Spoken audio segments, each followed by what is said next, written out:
Hey guys, welcome to the Daily Word Bible Study, a plain and simple book by book, chapter by chapter, and verse by verse study through the entire Bible. We're going to continue in our study in Jeremiah chapter 16, and a very harsh prophecy of the coming doom, uh, the coming judgment that God is going to level against Judah and Jerusalem. So severe that God tells Jeremiah, don't get married because it will not be a happy time. And I kind of explored why God and with these exceptions. In other words, no other time does God or will God tell a person not to get married. No other time. In other words, you won't find where God is telling you, commanding you, don't get married. Paul volunteered voluntarily didn't get married because he wanted to focus on the ministry, but he also recognized that the times were tough for Christians. But even then, he never said God told me to. And here we see God telling, excuse me, Jeremiah, don't get married, and for the very specific reason because it's about to get rough. Okay, so if you stop and you think about, um, as I said, one of the things I was saying about people that the reality in Israel, I mean, Jerusalem and Judah will not face the reality that life is about to change for them for the worse. And I said that God is going to tell them later how to endure, bear up, and adapt to their life as they know it. The whole life is about to change. That literally Judah's going to be made a desolate. Jerusalem, the temple, going to be made a desolation. God is warning them right now. It's going to happen.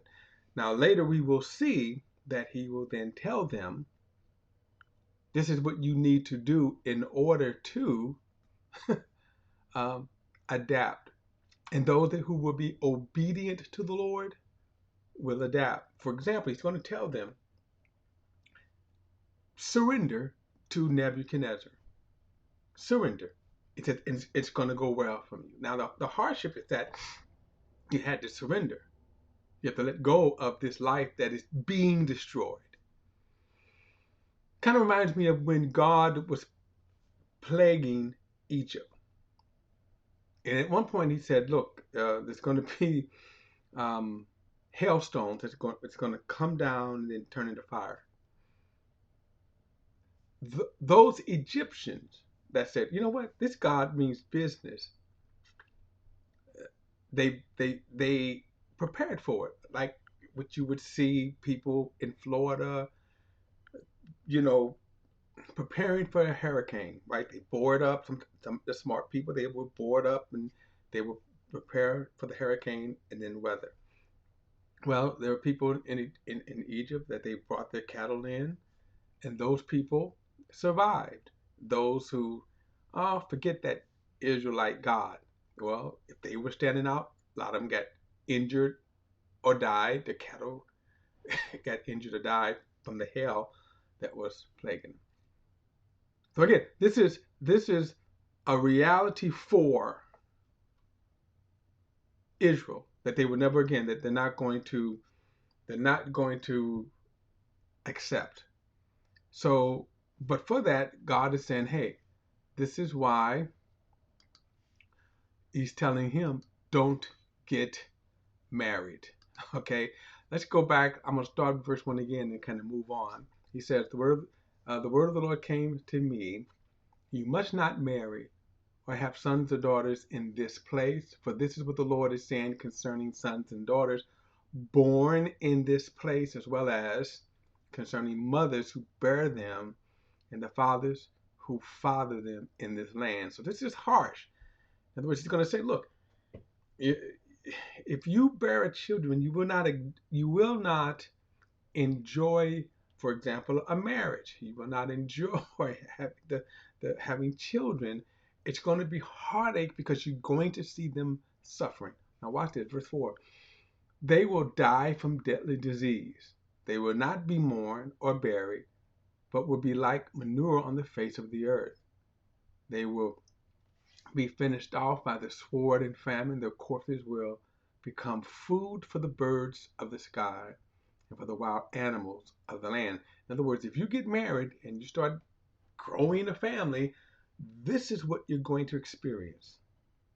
This kind of heartache. This kind of heartache right here. Besides, they themselves will experience it. Verse 5.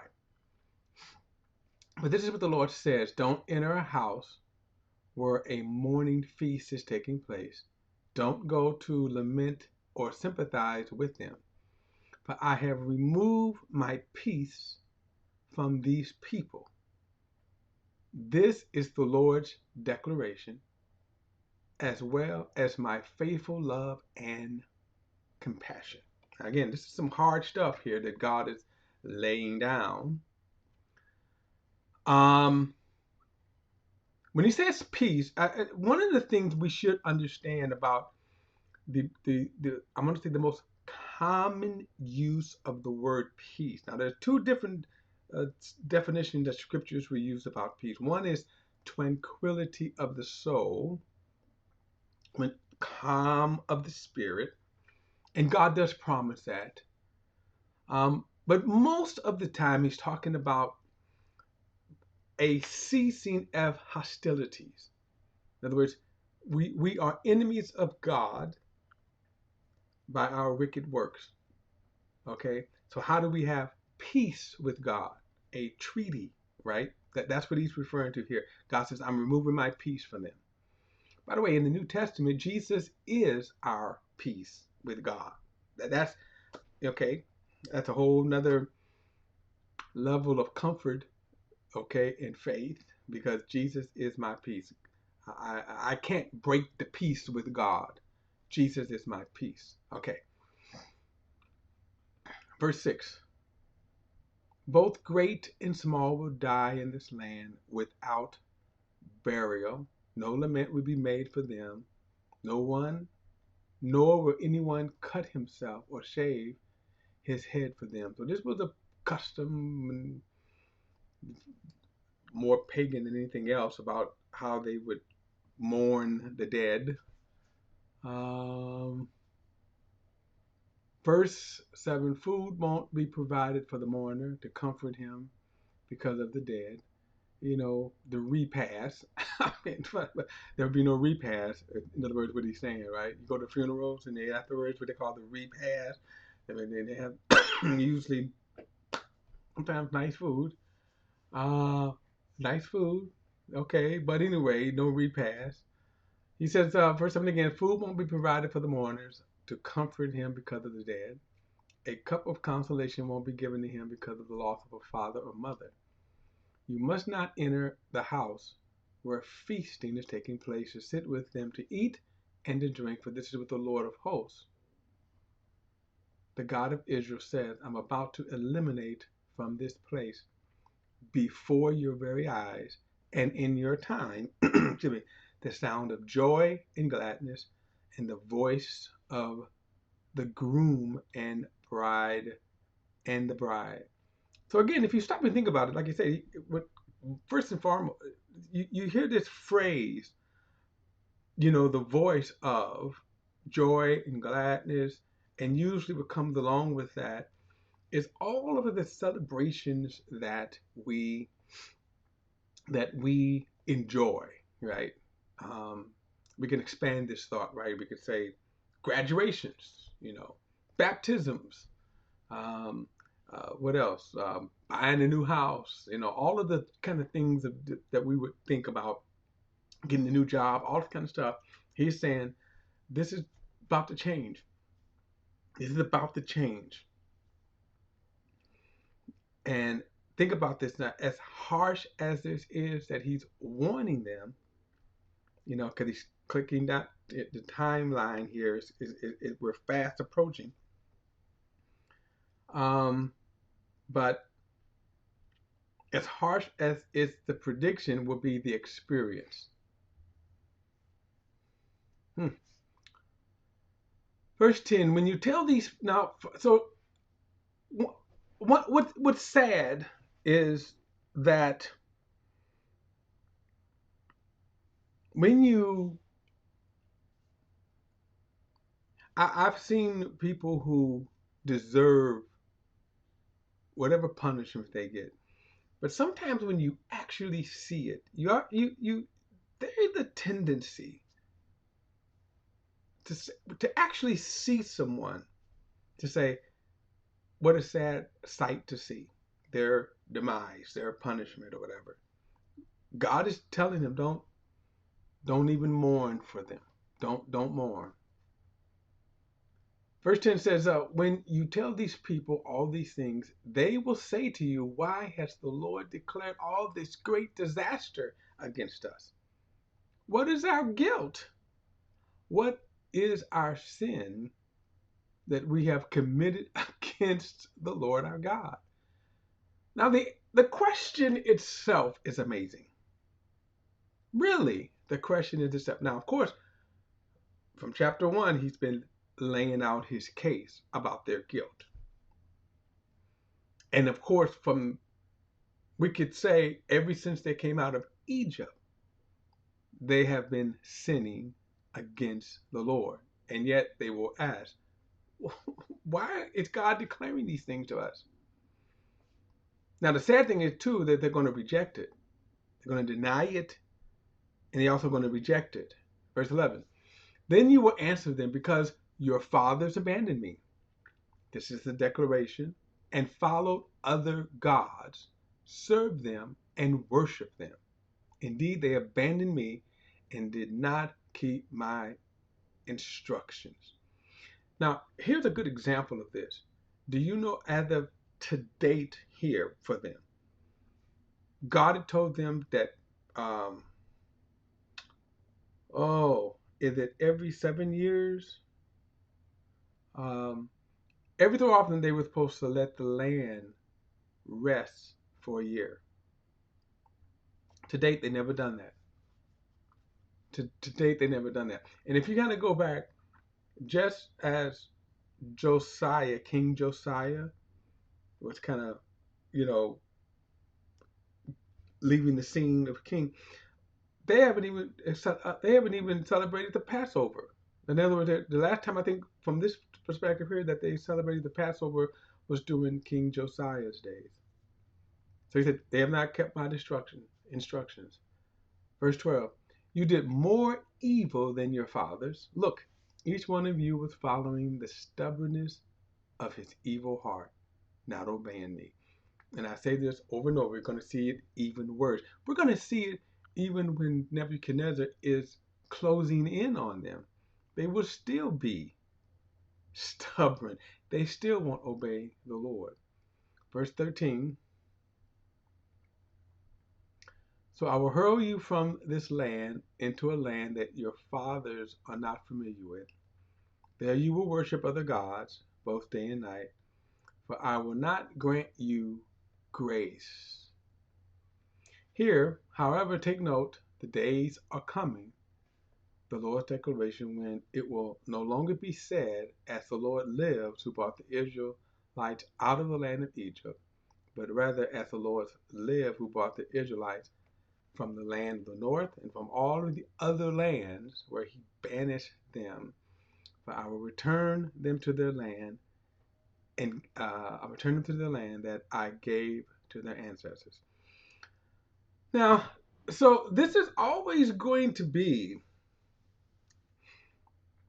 the promise that God is going to fulfill with Israel, with the sons of Jacob. They're going to come back to the land. The land is always going to be theirs. Okay. Look at verse 16 though. I'm about to send for many fishermen. This is the Lord's declaration, and they will fish for them. Now, You remember Jesus telling Peter that I will make you fishers of men. Okay. Also notice that this is about Jeremiah 16. Jeremiah, the promise that God is going to fish for them. Okay, so keep this in mind. So this is a prophecy for the future. I'm about to send for many fishermen. This is the Lord's declaration, and they will fish for them. Then I will send for many hunters, and they will hunt them down on every mountain and hill, and out of the clefts of the rocks. For my gaze takes in all their ways. They are not concealed from me, and their guilt is not hidden from my sight. I will first repay them double for their guilt and sin because they have polluted my land, and they have filled my inheritance with the lifelessness of their detestable and abhorrent evil. So before he fishes for them, before he hunts them and brings them back into the land, he says, I'm going to repay them. Notice he says, double for their guilt. Verse 19, the Lord, my strength, my stronghold, my refuge in a time of distress. The nations will come to you from the ends of the earth. They will say, our father inherit only lies, worthless idols, and of no benefit at all. Can one make gods for himself, but they are not gods? Therefore, I'm about to inform them, and this time I will make them know my power and my might. Then they will know my name is Yahweh. So, a rough time that's headed for Israel. And it's going, and again, we're going to come upon chapters when we're going to actually kind of see it. But again, now we understand why God tells Jeremiah, don't get married, because it will be rough. If we had that kind of prophecy right now, and again, I oftentimes say that these so-called prophets today, that isn't it amazing that none of them got Hamas right? None of them prophesied about Hamas, these so-called prophets today, but I digress. But if we had a true prophet of the Lord that God raised up and was to prophesy to that area, this kind of would work, this kind of would fit them, depending on whom God is speaking with. Like I say, right now, would it be feasible if you lived in Gaza to plan weddings and stuff? How about this? Look about, we always forget about uh, the other property, the other, uh, oh, uh, what's the one that the land that Russia is bombing? I'm having an old man moment. Russia is bombing Uganda, uh, not Uganda. Uh, let's see, Russia. Uh, let's take a look here. Uh, what is it here? They got everything except what I want here. But anyway, Russia is Ukraine. I'm having this Ukraine. Russia is bombing Ukraine, right? So right now, if you're living in Ukraine, life is different from them, isn't it? Think about this. Life is different. Where they plan weddings, picnics, graduations, you know. Uh, I've seen news reports where they did kind of like, kind of almost go as if life was kind of normal until the bombings start. In other words, life is different. So it is with Israel. All right, guys, don't forget to like and share this video and subscribe to BP, the Bible Perspective. And as always, if you have a thought or comment, add it to the comment section below. All comments are welcome, and I'll see you in the next study.